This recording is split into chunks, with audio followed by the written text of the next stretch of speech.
Power does not survive on respect. It survives on fear. Every system that lasted long enough, every empire, every regime, every authority, learned this one truth. Fear is faster than reason, stronger than loyalty, and far more reliable than trust. This is not a story about evil leaders. This is a story about why fear has always been the most effective tool of power. 1. The true foundation of power. Power, as we know it, is defined as something earned, respect, legitimacy, law, tradition. But history secretly tells a different story. Power doesn't begin with glory. It begins with obedience. And obedience doesn't come from love. It comes from fear of the consequences. Long before laws were written, before crowns and kingdoms existed, people learned the most basic thing.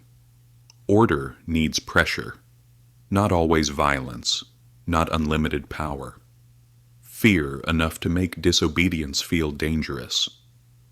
Ancient human groups survived by working together, but cooperation was weak. One person breaking the rules could endanger the entire community, so people learned to punish.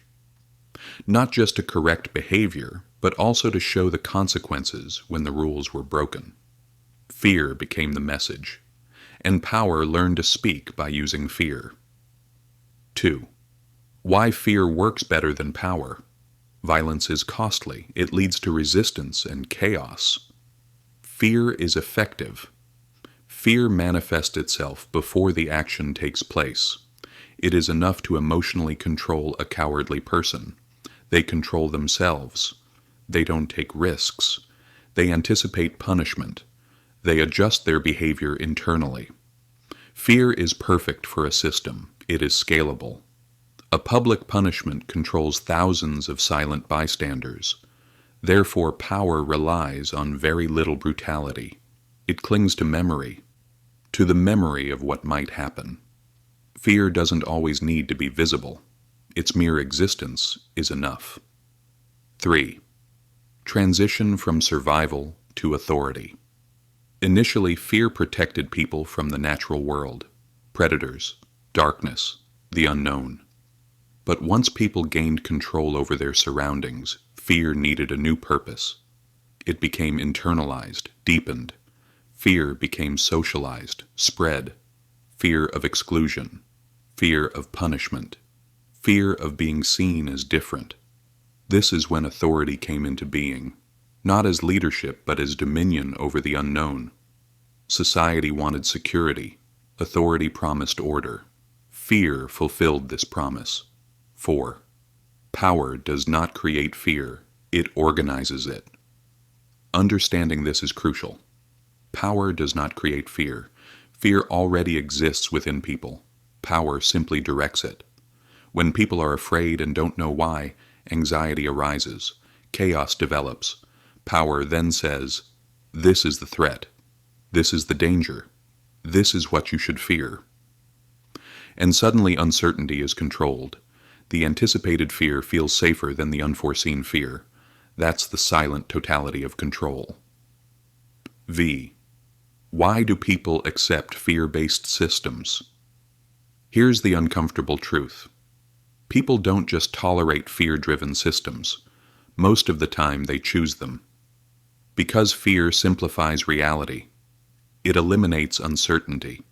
It tells people who is good, who is bad, what is allowed, what is forbidden. Complex problems are reduced to emotional narratives, and emotional clarity provides a sense of security, even at the cost of freedom. 6. Obedience is not weakness. Obedience is often seen as a moral failure. However, from a psychological perspective, obedience is a survival strategy.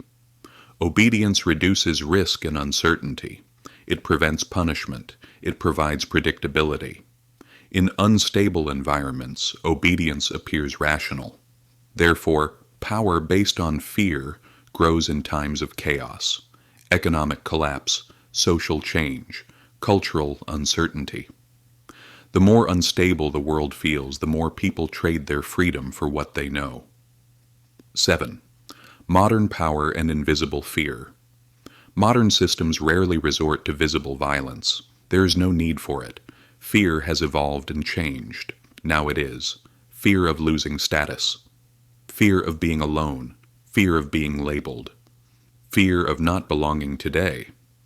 Power often operates not through power itself, but through social pressure.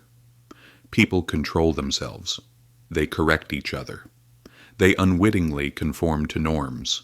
The system only observes secretly. 8. The most effective control is internal. The most powerful systems don't instill fear.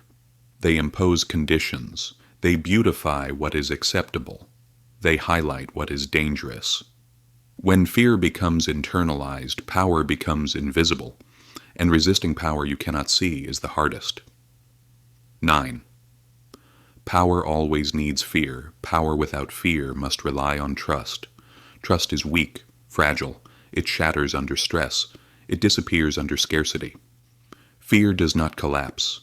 Fear is consistent. Fear is universal. Fear requires no belief, only instinct.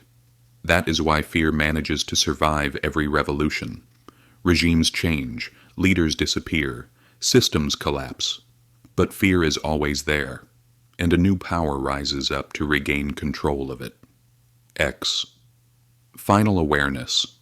The most terrifying truth is not that power uses fear. Fear wants to serve, because uncertainty exploits people. And when fear is named, it is thought to serve the established order. Until people learn to tolerate uncertainty, power will always need fear. And fear will always find power.